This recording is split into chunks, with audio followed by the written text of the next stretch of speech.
October 14, 1943, 5:47 a.m., RAF Thorpe Abbotts, England. Captain Robert Morgan stood on the tarmac watching his crew board the B-17 Flying Fortress, nicknamed Memphis Belle. Except this wasn't the famous Memphis Belle from his previous tour. That aircraft was back in the States on a war bond tour. This was his second tour. A different bomber, but the same mission brief that made his stomach turn. Target, Schweinfurt, Germany. Deep penetration, no fighter escort for most of the route.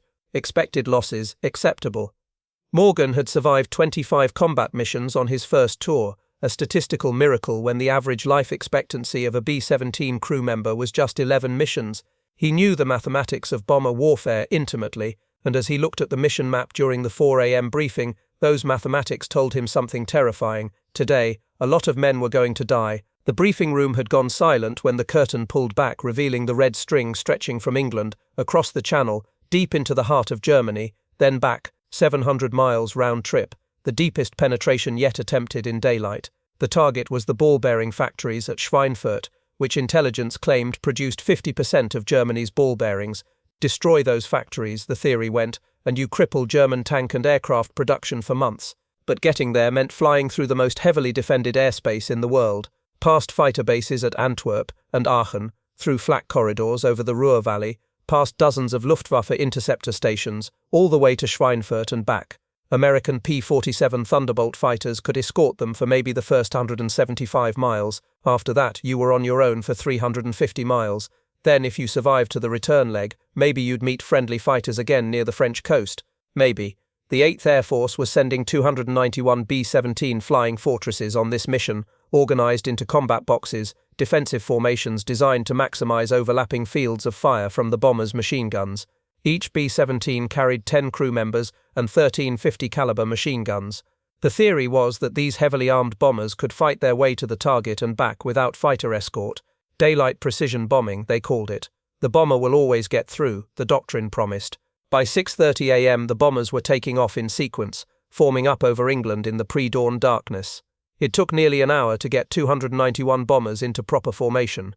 Morgan watched from his cockpit as the massive armada assembled, 2,910 men flying into Germany in broad daylight. He tried not to think about how many empty bunks there would be tonight.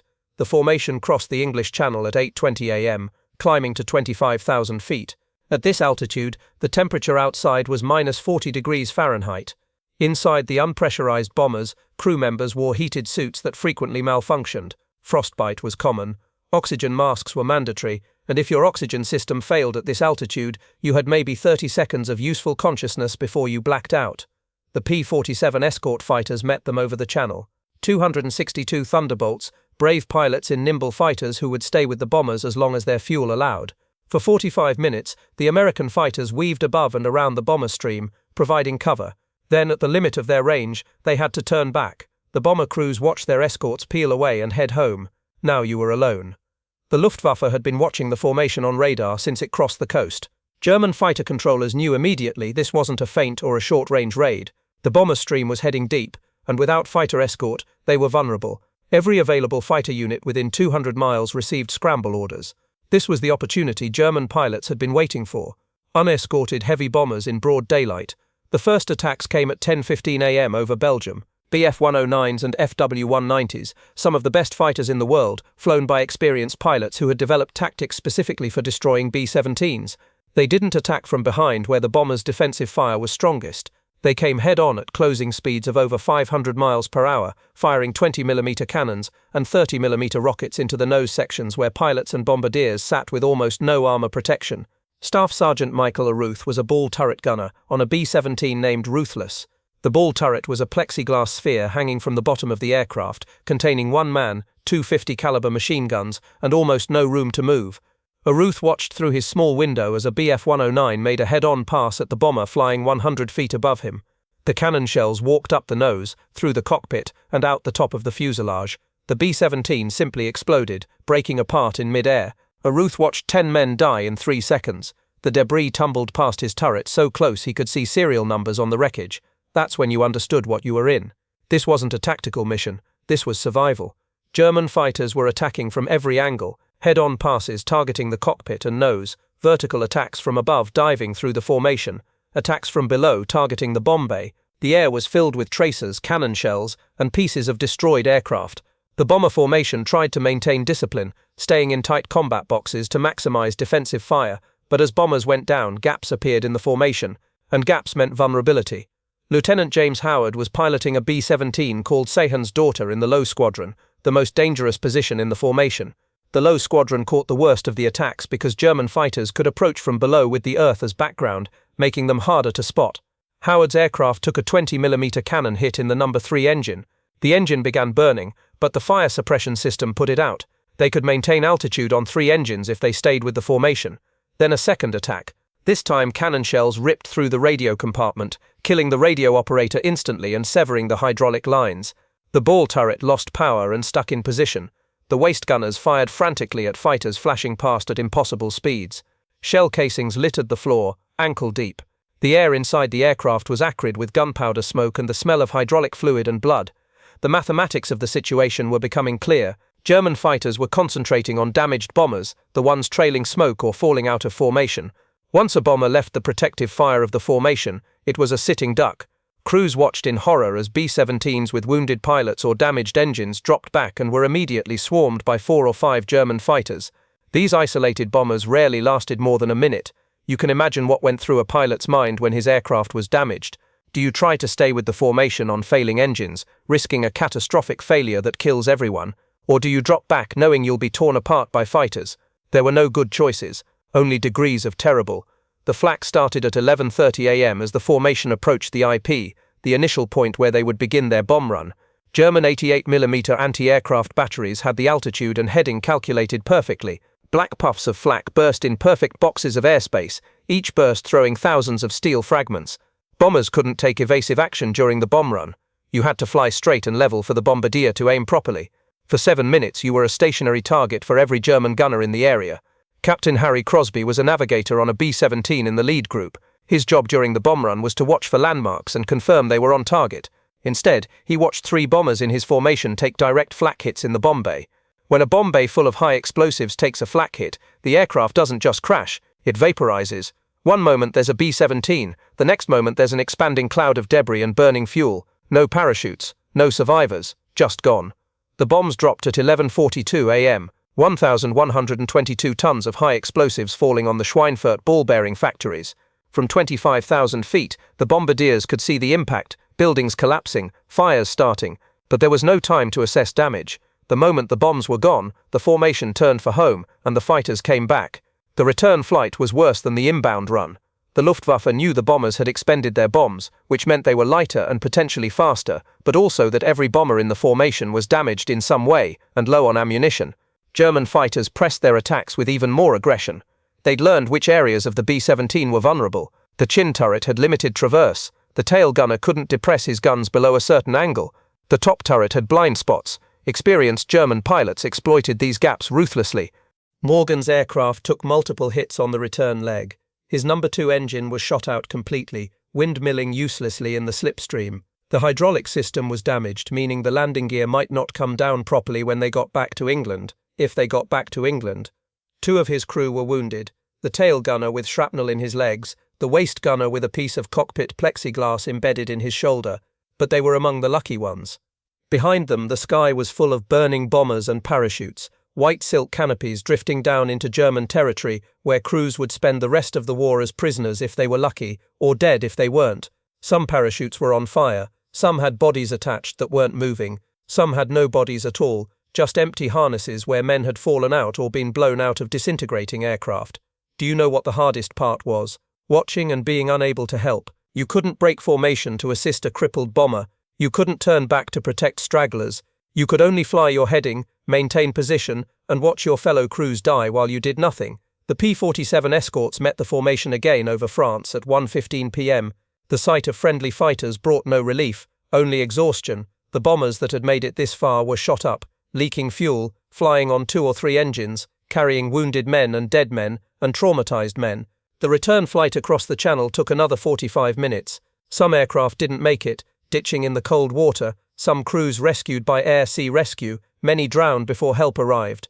Morgan landed at 2:47 p.m. over 9 hours after takeoff, Ground crews counted 83 holes in his aircraft from bullets, cannon shells and flak fragments. When the crew climbed out, they didn't speak. What was there to say? They'd survived. For now, the final count came in over the next several hours, as controllers confirmed which aircraft had made it back to England and which were missing. Of the 291 B-17s that took off that morning, 60 never returned. That's 600 men, 60 aircraft, a 20.6% loss rate in a single mission. But the numbers were actually worse than that. Of the 231 aircraft that made it back, 17 were so badly damaged they never flew again, written off immediately. Another 121 had major battle damage requiring days or weeks of repair. Only 93 bombers returned without significant damage. That meant only 32% of the force was combat ready for the next mission. Think about what that means.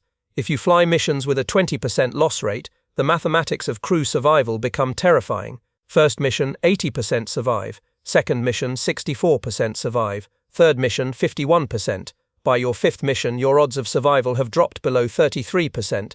The 8th Air Force required crews to complete 25 missions before going home. With a 20% loss rate per mission, the statistical probability of completing a 25-mission tour was effectively 0.004%. You had better odds of winning the lottery. The air crews understood this immediately. That night, October 14, 1943, the bars on RAF bases across England were full of bomber crews drinking heavily and not talking about the mission. You didn't need to talk about it. Everyone understood. Daylight bombing deep into Germany without fighter escort was a death sentence. The name Black Thursday emerged within days. The German press called it Schwarzer Donnerstag and celebrated it as a great victory. American newspapers initially reported the mission as a success, highlighting the damage to German ball-bearing production while downplaying the catastrophic losses. But the men who flew the mission knew the truth. This was unsustainable. General Ira Eaker, commander of the 8th Air Force, reviewed the loss reports with growing alarm. 20% losses meant his entire bomber force would be destroyed within 5 missions if loss rates remained constant. He couldn't sustain operations at this level. He couldn't replace crews and aircraft fast enough, and he couldn't ask men to fly missions where their survival probability was essentially zero. The strategic bombing campaign against Germany effectively paused after Schweinfurt. Missions still flew, but the deep penetration raids into Germany stopped. The 8th Air Force concentrated on targets within P-47 escort range while desperately working to extend that range. External fuel tanks were developed, tested, and deployed.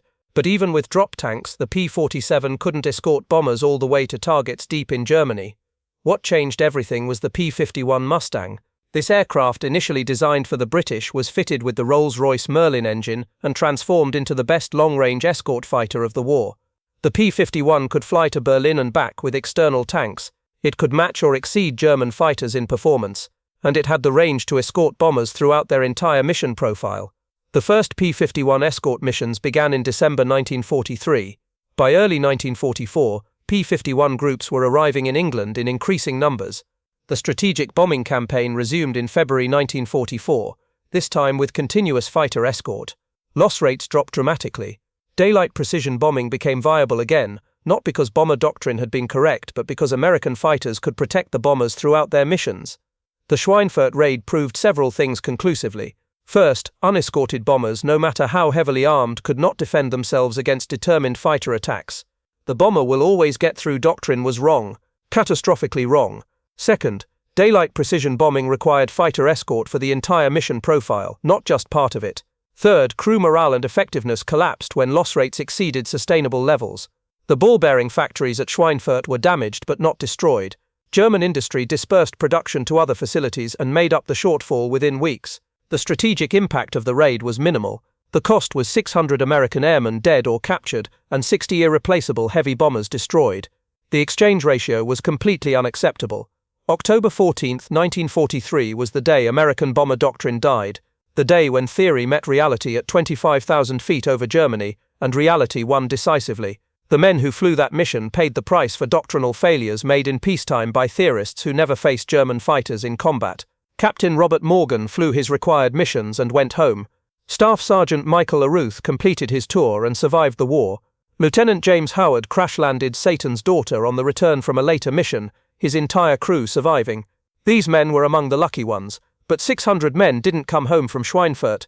They died proving that courage and determination couldn't overcome bad strategy, that willpower couldn't defeat mathematics, that the bomber wouldn't always get through.